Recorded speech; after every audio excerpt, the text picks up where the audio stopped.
আসসালামু আলাইকুম রাহমাতুল্লাহ। এখন আমরা দেখব শফিক বিডি টেলিকম অ্যাপসে কিভাবে আপনারা অটো ব্যালেন্স অ্যাড করবেন। অটো ব্যালেন্স অ্যাড করার জন্য এখানে দেখেন অটো ব্যালেন্স আমি একটি অপশন আছে, এই অ্যাড ব্যালেন্সে ক্লিক করে দিবেন।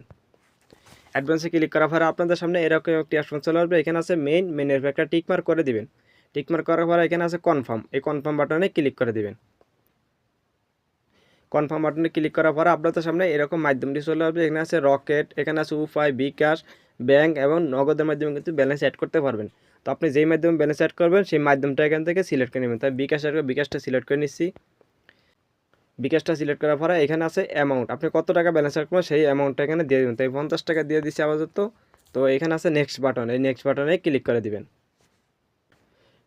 নেক্সট বাটনে ক্লিক করার পরে এখানে আছে নাম্বার, এখানে আপনি যে নাম্বারটা পাবেন ওই নাম্বারটা এখান থেকে কপি করে নেবেন। ঠিক আছে, কপি করে নিয়ে আপনি যেই মাধ্যমে টাকা পাঠাবেন সেই মাধ্যমে চলে যাবেন। তো আমি এই নাম্বারটা কপি করে নিচ্ছি, এখানে ক্লিক করলে কিন্তু নাম্বারটা কপি হয়ে যায়। তো আমি কপি করে নিচ্ছি, এখন আমি চলে যাব আমার বিকাশ অ্যাকাউন্টে।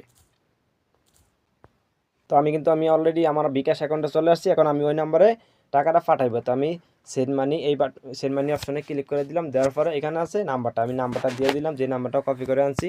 এবার আমি পরের ধাপে ক্লিক করে দিলাম। এবার এখানে আছে নাম্বার সঠিক কিনা, তো আমি এখানে সঠিক হ্যাঁ বাটনে ক্লিক করে দিলাম। দেওয়ার পরে তো আমি এখানে অ্যামাউন্ট দিতেছি, অ্যামাউন্ট দেওয়ার পরে এগেজেন্ট বাটনে ক্লিক করে দিবেন। ক্লিক করার পরে এখানে আপনি আপনার পিনটা দিয়ে দিবেন। তো আমি আমার পিনটা দিয়ে দিচ্ছি। তো আমি আমার পিনটা দেওয়া কিন্তু হয়ে গেছে। তো আমি এই কনফার্ম বাটনে ক্লিক করি, কনফার্মে ক্লিক করার পরে এখানে চাপ দিয়ে ধরলে কিন্তু ওই নাম্বারে টাকাটা চলে যেত, ওই নাম্বারে কিন্তু টাকাটা চলে গেছে। হ্যাঁ, এখন এখানে আমার একটু কাজ আছে, এখানে আমার ট্রানজেকশন আইডিটা কিন্তু কপি করে নিতে হবে। টাকা পাঠানোর পরে আপনারা বিকাশ অথবা নগদ অথবা রকেট আপনারা এখানে ট্রানজেকশন আইডিটা কপি করেন, এখানে ক্লিক করলে কিন্তু ট্রানজেকশন আইডিটা কপি হয়ে যায়। যে ট্রানজেকশন আইডিটা কিন্তু অলরেডি কপি হয়ে গেছে। তো আমি এখন আমি ওই যে অ্যাপসের ভিতরে চলে যাব। যাওয়ার পরে এখানে আছে অটো অ্যাড ব্যালেন্স, এখানে ক্লিক করে দিবেন। এখানে ক্লিক করার পর আবার এখানে মেইন অপশনে ক্লিক করে দিবেন, আবার কনফার্ম বাটনে ক্লিক করে দিবেন।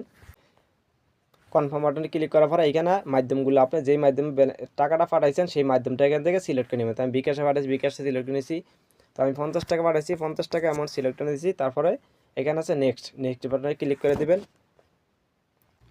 তো এখানে কিন্তু একটা আছে খালি বক্স, এই খালি বক্সে কিন্তু আপনার ওই ট্রানজেকশন আইডিয়া কিন্তু এখানে বসিয়ে দিতে হবে, যেটা আপনি বিকাশ থেকে আবার কপি করে নিয়ে আসছেন। তো আমি এই ট্রানজেকশন আইডিয়া এখানে বসিয়ে দিচ্ছি। বসিয়ে দেওয়ার পরে একটু স্ক্রল করে নিচে আসবে, নিচে আসার পরে এখানে ক্লিক করে দিলে কিন্তু সাথে সাথে ব্যালেন্সটা অ্যাড হয়ে যাবে। তো আমি এখানে ক্লিক করে দিচ্ছি নিচের বাটনে। এখানে ক্লিক করার দেওয়ার সাথে সাথে কিন্তু আমার অ্যাকাউন্টে কিন্তু ব্যালেন্সটা সাথে সাথে চলে আসছে। এইভাবে কিন্তু অটো ব্যালেন্স সাথে সাথে চলে আসে। ঠিক আছে, তো এইভাবে কিন্তু আপনারা অটো ব্যালেন্সটা অ্যাড করবেন। তো আমি যদি আমার অ্যাকাউন্টে ক্লিক করি দিয়ে আমি ব্যালেন্সটা আসছে কিনা, যেমন আমার ব্যালেন্সটা কিন্তু অলরেডি চলে আসছে। ঠিক আছে, ব্যালেন্সটা কিন্তু অলরেডি এখানে চলে আসছে। তো আপনার ব্যালেন্সটা আসছে কিনা বা নোটিফিকেশন পান না, অনেক সময় দেখা যাচ্ছে নোটিফিকেশন আসে না। হ্যাঁ, ওই সময় আপনি কী করবেন, এই যে হিস্টোরিতে ক্লিক করে দিবেন। এই হিস্টোরিতে যাবেন, হিস্টোরিতে যাওয়ার পরে এখানে আছে পেমেন্ট, এখানে আপনি যে কোনো হিস্টোরি কিন্তু এখানে দেখতে পারবেন। যেমন রিচার্জে দেখতে পারবেন, অফার হিস্টোরি দেখতে পারবেন, ডাইভ হিস্টোরি, পেমেন্ট হিস্টোরি। হ্যাঁ, আবার এখানে আছে পেমেন্ট, এই পেমেন্ট হিস্টোরি ক্লিক করলে কিন্তু এখানে আপনি দেখতে পারবেন যে আপনার অ্যাকাউন্টে ব্যালেন্সটা অ্যাড হয়েছে। দেন আমার অ্যাকাউন্টে কিন্তু সরাসরি ব্যালেন্সটা অ্যাড হয়ে গেছে। তো এইভাবে কিন্তু আপনারা শফিক বিডি টেলিকমে অ্যাকাউন্ট রেজিস্ট্রেশন করার পরে অটো ব্যালেন্স অ্যাড করবেন।